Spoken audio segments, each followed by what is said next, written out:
Excellent. Yes, you can start. Perfect. All right. Hi, everyone. Thank you for attending the talk today.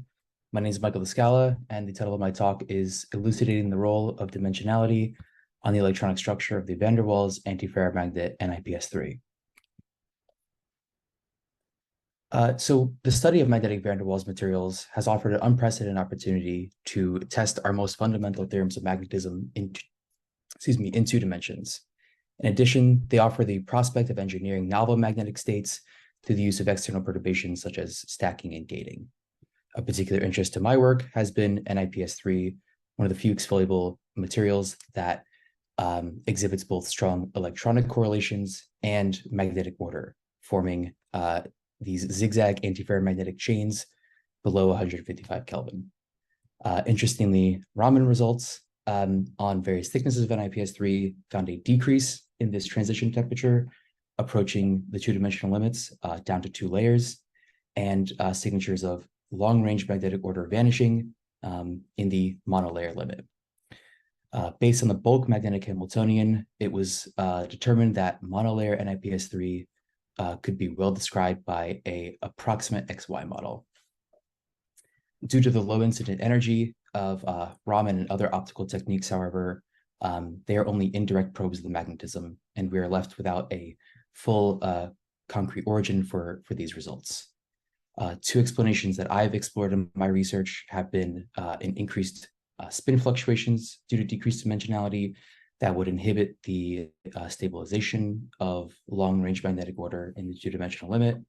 And another possibility is the change in electronic structure due to decreased thickness, which would directly influence the superexchange parameters in NIPS3 and potentially drive NIPS3 toward a different magnetic ground state that Raman is not sensitive to in the two-dimensional limit.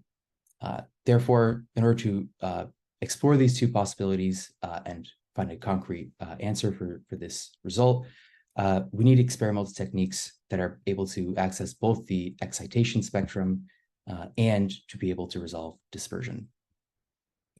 The technique that I have used to study these materials has been resonant inelastic X-ray scattering, or RIX, which to date is the only experiment that meets these 2 criteria and can be used to study materials that are non-bulk in the two-dimensional limit. For those unfamiliar, RIX is a photon in, photon out process, which where we tune our incident X-ray energy to a specific atomic absorption edge for a given atom in a material that we wish to study. In doing so, we excite a core level electron up to the partially filled valence band. And after living in this intermediate state for some time, a lower lying valence electron decays, emitting a X-ray of different energy and momentum than the incident X-ray. We are then interested in the change in the scattered photons' energy, momentum, and polarization, which enable us to study different material excitations, such as magnons and phonons in the milli-electron volt scale, and DD and charge transfer excitations in the higher energy electron volt scale. Then, by simply having different combinations of our sample angle theta and our scattering angle 2 theta, we can map the dispersion of all of these excitations. So, to measure exfoliated flakes using RIX, we first have grown our samples in their bulk form using conventional vapor transport techniques, and samples are then exfoliated using Scotch tape and deposited onto silicon dioxide substrates. Due to the limited optical microscopy in the ultra-high vacuum conditions required for this experiment, sample localization needs to be done using the X-ray beam itself. To do so, samples are patterned using conventional lithography techniques such as E-beam lithography with these gold fiducial markers, which, as can be seen in the bottom panel, provide a unambiguous fluorescent signal at the nickel L3 edge and allow us to precisely localize our sample under the X-ray beam. Using this method, we have successfully measured the electronic structure of various thicknesses of NIPS3, ranging from bulk, shown in the left top panel A, down to 3 atomic layers shown in the bottom panel C. All this data was collected between 2 different beamlines, the NSLS26 beamline and the HZP's p-axis beamline, both at room temperature and both at the nickel L3 edge. The data in panel A and C are shown as a function of intensity on your y-axis and energy loss on the x-axis. So that is the difference in energy between the incident and outgoing beam. So what we find is from bulk to 3 layers, a systematic broadening of the spectra, which through our fitting summarized peak position in panel B, we explain through a broadening of this low energy peak A. Our first step in analysis is to understand if we can explain the origin of these fitted peaks. To do so, we employed a multiplet ligand field model and calculated the change in the excited state energy levels as a function of different model parameters. In the panel A here, I'm showing it as a function of charge transfer energy. By minimizing the difference between our, and our analysis is then to minimize the difference between our fitted peaks, which in panel A are these horizontal dashed lines, and our calculation. Due to the large parameter space of this model, we reduce it by fixing our hopping integrals, which I point out here as PD sigma and PD pi for transition metal and ligand, and ligand hopping integrals to those obtained from ab initio calculations here for bulk, and when modeling 3-layer NIPS3, we fix it to those obtained for monolayer NIPS3. Pointing out 2 parameters from our model, we find the best fit to our data with a small trigonal compression and a small charge transfer energy of 0.83 electron volts. Then comparing this calculation to a similar one done with a simple single ion model, we find the origin of this low energy peak to be a charge transfer excitation. Continuing then, we can calculate our RIC spectra, and again, we find great agreement between our model and our data for bulk and 3 layers. We then find can explain the broadening in the 3-layer spectra by a decrease across the board in all hopping integrals and in a decrease in the charge transfer energy, all while our on-site Coulomb interactions remain constant. We can then calculate the ground state character from this ground state wave function for bulk and 3-layer NIPS3. What we find is nearly equal quantities of 3D8 and 3D9 ligand hole character with negligible amounts of the 3D10 2 ligand hole character. Additionally, the small change in these 2 parameters from bulk to 3 layers implies only a small change in the paramagnetic moment for nickel in NIPS3. Additionally, we can get a gauge for how the superexchange parameters in NIPS3 change with thickness using these parameters as well. To do so, I carried out a cell perturbation calculation for the different hopping pathways in NIPS3 up to 3rd nearest neighbor. The 1st nearest neighbor exchange pathways are shown in this panel here.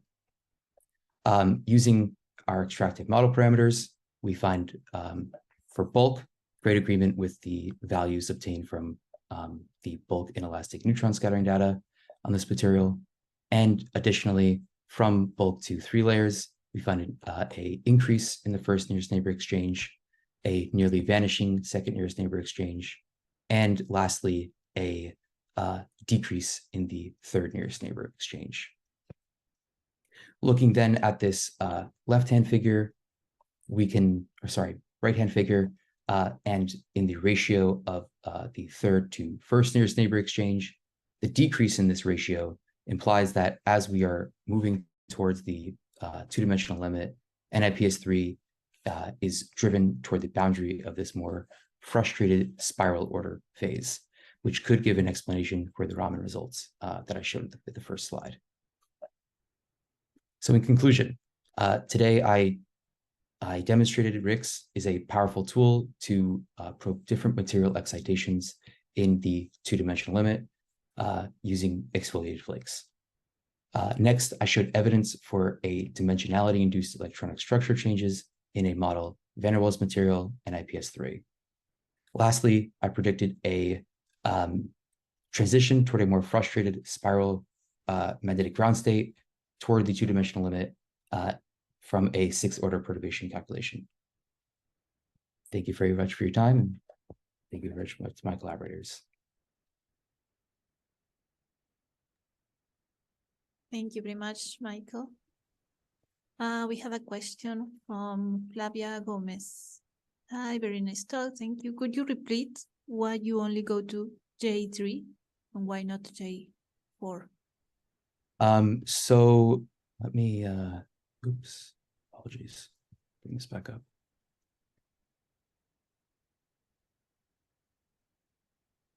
So going through a single or sort of this, these hopping pathways here, J4 should be equal to J1.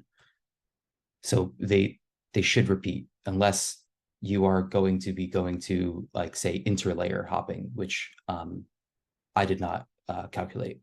I think it was a little bit beyond the type of values that we were able to obtain from our calculations and experiment. No problem. Any other question? I wanted to ask you about the homogeneity of the samples in the case of the 3 atomic layer sample. Could you elaborate? Yes. Like for example, do you know how homogeneity is the sample? Oh, so only to have 3 atomic layers, and what is the size of the spot in the RIX measurement? The spot of the X-ray. Sure. So the X-ray beam spot size is lengthwise 15 microns between both beam lines, and height-wise around, it's like 2 microns for 6 and like 4 microns for H sub B. The sample, the 3-layer sample that I probably should have shown here was laterally 30 by 30 microns. So we ensured that we were on the sample at all times. The homogeneity, I'm not entirely sure. We assume it's homogeneous, but it's something that we're also looking into. How do you measure the thickness? Various techniques, AFM, optical contrast, comparing the two. The first steps in the project were really to set up a calibration between our microscope, AFM, all these instruments. Okay, good. Thank you.